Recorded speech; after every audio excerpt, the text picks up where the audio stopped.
Welcome back, Focus Learners, to another explainer. Today, we are looking at something incredibly fascinating.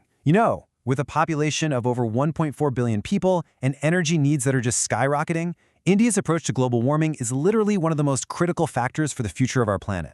Often, when we think about a nation's response to climate change, we're looking for that one massive law or a single sweeping treaty, right?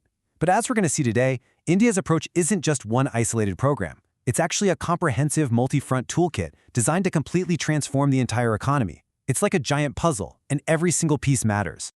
Okay, let's dive into this. Before we even unpack the specifics, grasping the sheer decade-long momentum of India's climate action is absolutely crucial. We are talking about a sustained, step-by-step mobilization. From energy labeling back in 2006 and mandatory audits in 2007, right through to the creation of agricultural resilience initiatives in 2010 and modern frameworks like FAME and NAFCC in 2015. The momentum here is just massive. To wrap our heads around this overarching strategy, we've broken it down into four main puzzle pieces for today's agenda.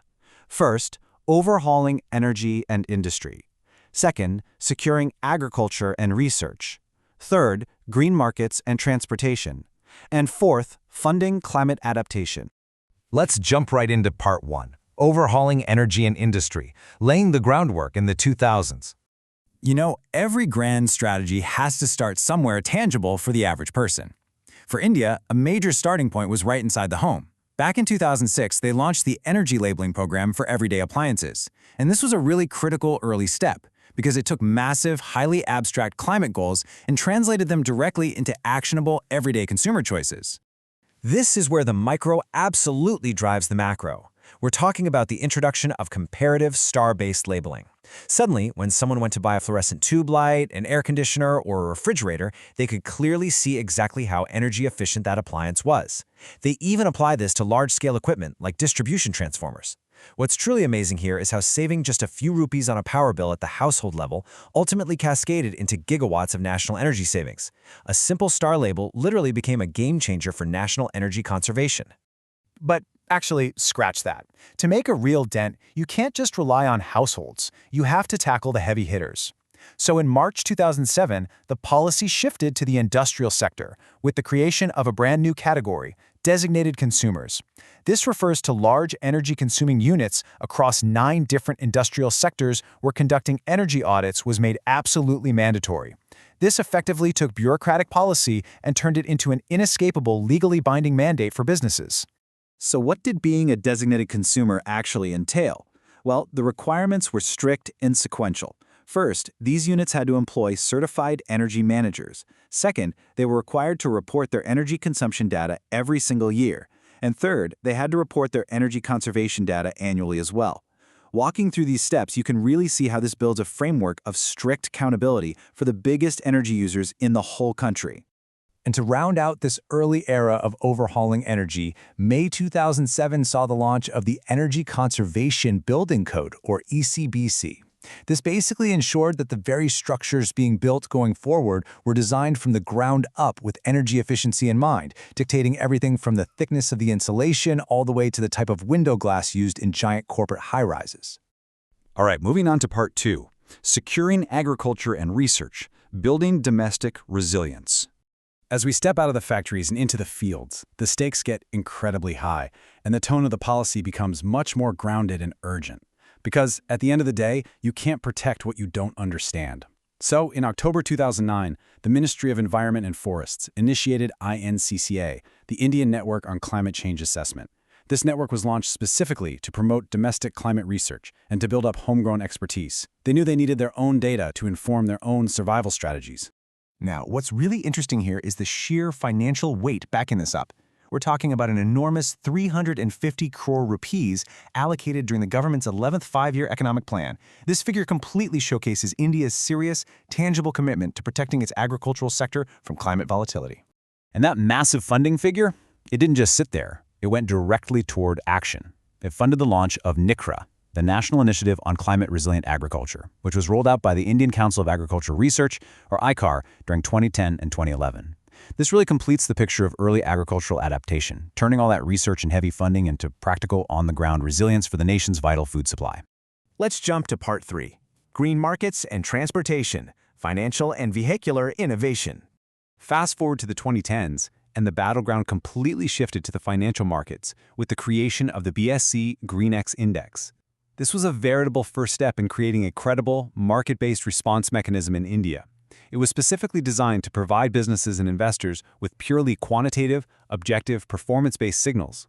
This way, they could accurately assess carbon performance when making their financial decisions. Let's demystify exactly how rigorous this mechanism is behind the scenes. The selection pool comes directly from the established list of the BSE 100 index. The weighting method utilizes a cap-weighted free-float market capitalization approach. Now, that is just a fancy way of saying they weigh companies based only on the shares actually available for the public to trade. And to keep the data incredibly sharp and relevant, the index isn't static. It's rebalanced on a biannual basis, specifically at the end of the March and September quarters. It's also really helpful to understand where this data originates chronologically. The index was actually backtested all the way from the 1st of October 2008, which serves as its base date, and it was given a base index value of 1,000. That gives us a really strong numerical anchor for understanding the BSE-GREENEX's starting point and its overall growth. Now, let's pivot for a second and see how this abstract financial innovation translates directly onto physical roads. This brings us to transportation innovation and the FAME India program, which stands for the Faster Adoption and Manufacturing of Hybrid and Electric Vehicles. To pin this down on our timeline, the FAME India scheme was officially rolled out in April 2015 by the Union Minister for Heavy Industries and Public Enterprises. This marked a massive national commitment to revolutionizing vehicular infrastructure and transitioning away from traditional combustion engines. It's a huge deal. Finally, Part 4. Funding Climate Adaptation, the NAFCC Framework. So we've talked about a ton of moving parts today, which brings up a really crucial question. How are all these localized, ambitious adaptation activities actually funded? Well, the answer came in 2015-16 when the National Adaptation Fund for Climate Change, or NAFCC, was set up. This is a central sector scheme operating in a project mode. Its core aim is to financially support concrete adaptation activities designed to directly mitigate the adverse effects of climate change across the entire country. Just listen to the sectors eligible for this funding: agriculture, animal husbandry, water, forestry, and tourism. Reading through this list absolutely proves the overarching theme of our explainer today. This isn't just a single, isolated environmental policy. It truly is a comprehensive, multi-front toolkit touching virtually every vital part of the economy. I mean, this protects the food on your table, the water you drink, and the forests you visit. The whole shebang. The next crucial point is how this money actually reaches those sectors securely and efficiently. NABRD, which is the National Bank for Agriculture and Rural Development, was appointed to act as the National Implementing Entity, or NIE, for the NAFC. They are the overarching entity executing these widespread projects and ensuring the funds translate into real-world, tangible adaptation. And that brings us to a really provocative final thought. Over the course of this explainer, we've traced an incredible decade of action. We've gone from household star labels on your fridge and massive agricultural funds, all the way to sophisticated stock market indexes and nationwide electric vehicle rollouts. As we look at this intricate puzzle, the question becomes, how will these early, highly comprehensive policy steps shape our long-term climate survival?